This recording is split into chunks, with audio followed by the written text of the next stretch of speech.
Kenalkan, nama saya Julia Kaeng dengan NIM 2174-2010-55, kelas A121 Fakultas Hukum.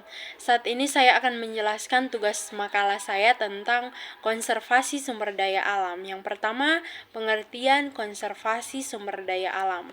Ditinjau dari bahasa konservasi, berasal dari kata conservation dengan pokok kata to conserve, yang artinya menjaga agar bermanfaat, tidak punah dan lenyap, atau merugikan. Sedangkan sumber daya alam sendiri merupakan salah satu unsur dari lingkungan hidup yang terdiri dari sumber daya alam hayati dan sumber daya alam non-hayati, serta seluruh gejala keunikan alam.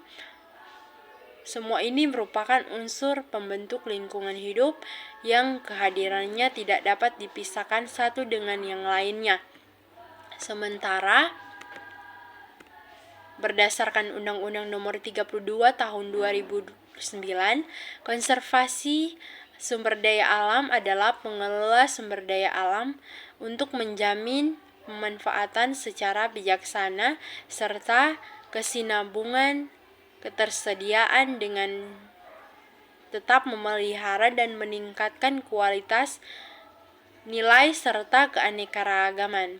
Berdasarkan Undang-Undang Nomor 5 Tahun 1990, terdiri 3 hal utama yang ada dalam konservasi, yaitu perlindungan proses-proses ekologis yang penting atau pokok dalam sistem-sistem penyelenggara kehidupan, keanekaragaman hayati dan plasma nuftah. Pemanfaatan sumber daya alam hayati secara lestari, bermanfaat, konsisten.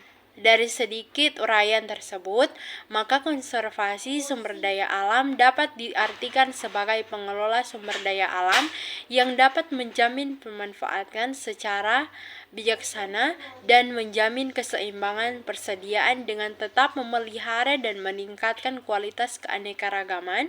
Pengertian konservasi sumber daya alam dapat mengandung 3 aspek, yaitu perlindungan sistem penyangga kehidupan.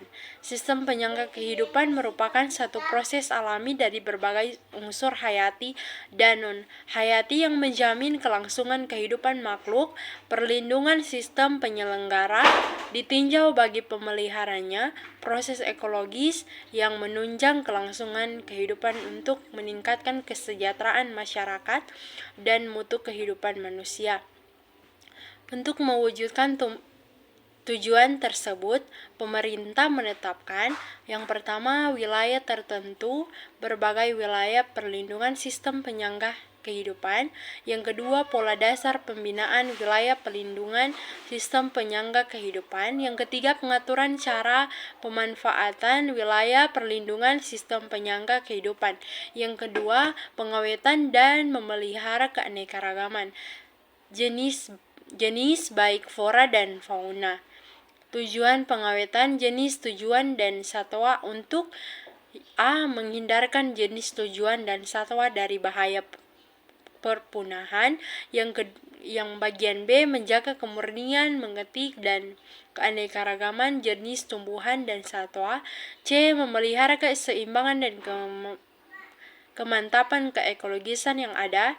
D. Agar dapat memanfaatkan bagi kesejahteraan manusia secara berkelanjutan.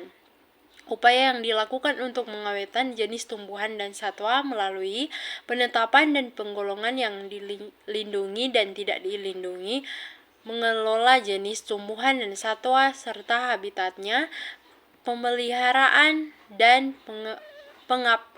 pengembangbiakan. Contoh konservasi sumber daya alam di Indonesia. Yang pertama, kawasan suaka alam adalah kawasan dengan ciri khas tertentu baik di darat dan di perairan. B. Kawasan pelestarian alam adalah kawasan dengan ciri khas tertentu baik di darat maupun di perairan yang mempunyai fungsi perlindungan sistem penyangga kehidupan. Tiga, pengawetan keanekaragaman jenis tumbuhan dan satwa, serta pemanfaatan secara lestari sumber daya alam, hayati, dan ekosistem. 4. Cagar alam adalah hutan suaka alam yang menghubungkan dengan keadaan alam yang termasuk alam hewan dan alam nabati yang perlu dilindungi untuk kepentingan ilmu, kepentingan, dan kebudayaan. Jenis-jenis sumber daya alam. A. Renewable, sumber daya alam yang dapat dipulihkan berbagai pembaruan, yaitu sumber daya alam yang dapat dipakai kembali setelah diadakan beberapa proses, contoh air, pohon, hewan, dan lain-lain. Bagian B. Unrenewable, yaitu sumber daya alam yang tidak dapat diperbaharui, dipulihkan apabila dipakai terus-menerus dan tidak dapat diperbarui, contoh minyak, bumi, batu bara, emas, dan lain-lain. Upaya melakukan konservasi sumber daya alam. Intervensi pengelola kawasan, meningkatkan dan peluasan kawasan konservasi sehingga mewakili tipe konservasi yang ada. Rekrutmen dan peningkatan keterampilan personal melalui pendidikan dan pelatihan, peningkatan saran dan peran sarana yang menandai, meningkatkan kerjasama dan interaksi lain di dalam luar negeri, penyempurnaan peraturan perundang-undang di bidang konservasi sumber daya alam dan bidang lingkungan, meningkatkan pengamanan dan pengawasan terhadap kawasan konservasi dengan pemberian pal-pal batas, peredaran flora dan fauna, bermasyarakatan konservasi ke seluruh lapisan masyarakat sehingga dapat berperan serta dalam upaya konservasi sumber daya alam.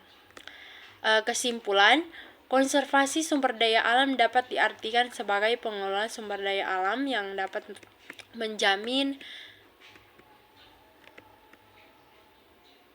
pemanfaatan secara kebijaksanaan dan menjamin kesimpulan persediaan dengan tetap memelihara dan meningkatkan kualitas keanekaragaman. Landasan hukum konservasi Undang-Undang Nomor 5 Tahun 1990 tentang konservasi sumber daya alam, hayati, dan ekosistem. Undang-Undang Nomor 41 Tahun 1999 tentang kehutanan. Undang-Undang Nomor 16 Tahun 1992 tentang karantina hewan, ikan, dan tumbuhan. Undang-Undang Nomor 21 Tahun 2004 tentang keamanan hayati atau konservasi tentang keanekaragaman hayati. Kawasan konservasi di Indonesia adalah bagian dari wilayah darat atau laut yang perlu dan secara sengaja disisihkan dari segala bentuk ekosistem dan pemanfaatan sumber daya alam hayati sehingga terjamin keberadaan secara literasi.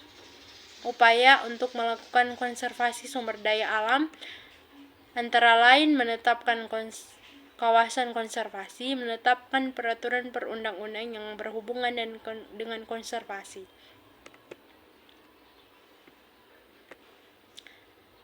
Sekian presentasi makalah saya. Terima kasih.